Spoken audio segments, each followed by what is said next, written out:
나는 질병 없이 살기로 했다. 이런 책이 있습니다. 그 책의 내용 중에 한 가지를 전해드리고 싶습니다.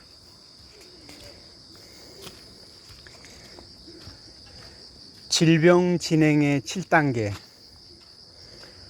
우리에게 찾아오는 중증의 어떤 질병은 하루아침에 우리한테 오는 것이 아닙니다. 요약해서 정리한 글이 있어 전해드리겠습니다. 제1단계는 무기력증. 내 몸의 움직임이 둔해지고 쉽게 피로를 느끼고 짜증과 신경질 같은 정신적 현상들이 나타난다고 합니다. 대표적인 내 몸의 직접적인 시그널은 식욕부진. 제2단계는 독혈증, 자가중독증. 왠지 내 몸이 어딘가 불편함을 느끼는 정도가 지나치게 심한 경우이고, 사용할 에너지가 고갈되었을 경우를 말합니다. 내 몸의 직접적인 시그널은 고열이 나타납니다. 제3단계 과민 증상. 설사라든지 가려움증, 이유 없이 속이 메스꺼움을 느끼는 그러한 상태가 제3단계 증상의 한 경우입니다. 평상시와 다르게 마음이 급해지고 쉽게 화를 내는 경우도 3단계의 증상 중에 하나입니다. 1단계에서 3단계가 무시되면 더 지독한 놈이 서서히 내 몸을 공략하기 시작한다고 합니다.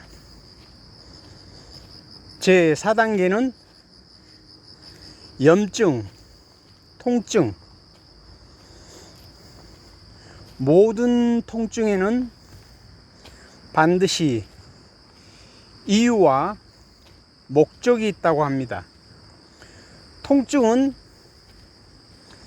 계속해서 그렇게 살지 말라는 내 몸의 경고이고 명령이라는 것입니다. 약은 결코 문제의 원인을 해결할 수 없고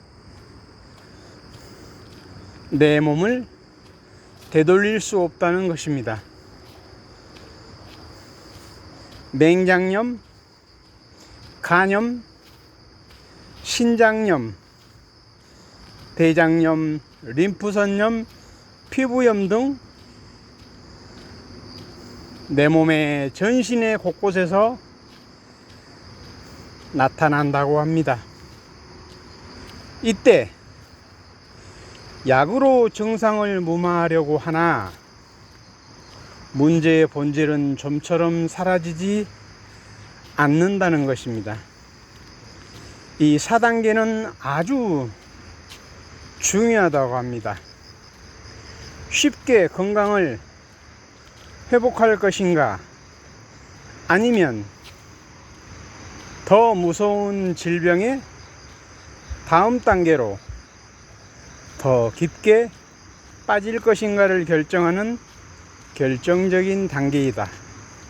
소위 골든타임이라고 할 수 있다고 합니다. 4단계의 기회, 골든타임의 기회를 놓쳐서는 안 된다고 생각합니다. 4단계를 지나서 결국 5단계에 이르게 되는 것이 각종 궤양, 피부나 점막이 헐어서 상처가 난 상태, 조직들이 신경세포를 건드리기에 종종 아주 심하게 고통스럽습니다. 대표적인 궤양이 위궤양, 몸 밖에 나타나는 궤양은 구내염, 어느 순간 독소의 수준이 충분히 낮아지면 스스로 사라지나 약으로 증상만을 제거하려 하면 무시무시한 다음 단계가 본격적으로 엄습하게 된다고 합니다. 제6단계 경화증. 흉터도 경화증의 한 형태라고 합니다. 궤양과 같은 것들이 있었던 곳에 무언가 다른 조직이 뭉쳐져 있다는 것을 말하는 것입니다. 종양의 형태를 보이기에 종종 암으로 오진되기도 한다고 합니다.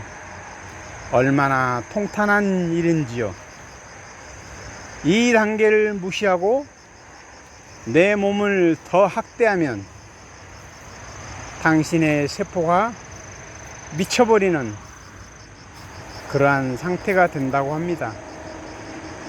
계속해서 불건전한 생활을 하고 쓰레기 같은 음식을 먹고 독성 가득한 약을 내 몸에 퍼붓는다면 마침내 세포들은 고유의 유전적 성질을 변형시켜서 미쳐버리게 된다는 것입니다. 결국 제7단계에 이르게 되면 소위 우리가 가장 두려워하는 암, 세포가 난폭해지고 미쳐버리는 상태라고 합니다. 질병이 진화해서 마지막 단계에 이른 것이 암입니다. 세포들은 더 이상 뇌의 통제를 받지 않는다고 합니다. 기간으로는 평균 10년 이상을 누가 아닌 내가 내 몸의 경고음을 이해하지 못했거나 또는 무시한 결과물이 암이라는 것입니다.